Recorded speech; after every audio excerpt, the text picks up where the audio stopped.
Ayun mga yug, kukuha tayong booking pauwi ng Bulacan. Pinasukan na tayo ng booking dito sa may Monumento Terminal. Papunta siya ng Katmon, Malabon. Puntahan na natin siya mga yug. Let's go. Sarap na sisig baka mo. Sa mga kapwa rider ko, pag napadaan ka ng Pasig, harap na. Let's go kay Dude Sisig Corner. Yes sir, play the beat, make it a bird, yes come on. It's the boy New York, give it a mic, yes yo. Imagine natin kadang nose and go. Yung top the post, it's not young. The top deep. Jai.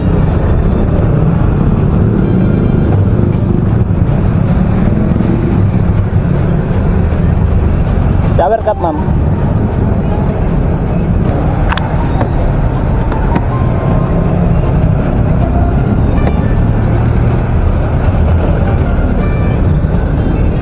Pick upin na natin siya mga yug.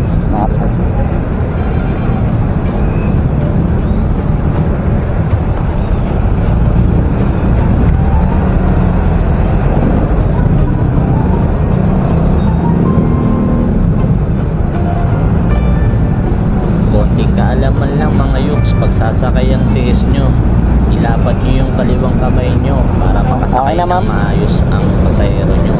Turo din yan sa angkas at iba pang mga platform ni MC Taxi.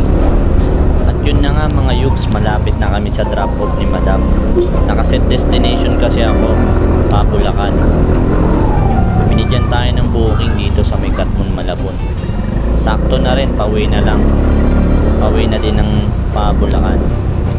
Dito na lang rin ako dadaan sa may tatawid sa may Pulo, Valenzuela.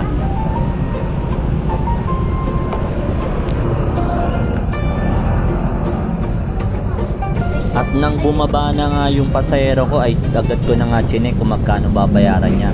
74 pesos nga lang to mga yugs yung babayaran niya. Pagkaabot niya nga ng helmet ay agad na nga rin niyang inabot itong bayad. Nag-tip nga dito si Madam ng 16 pesos. Bali kumita tayo ng 90 pesos. Goods na rin para pangbigas na rin.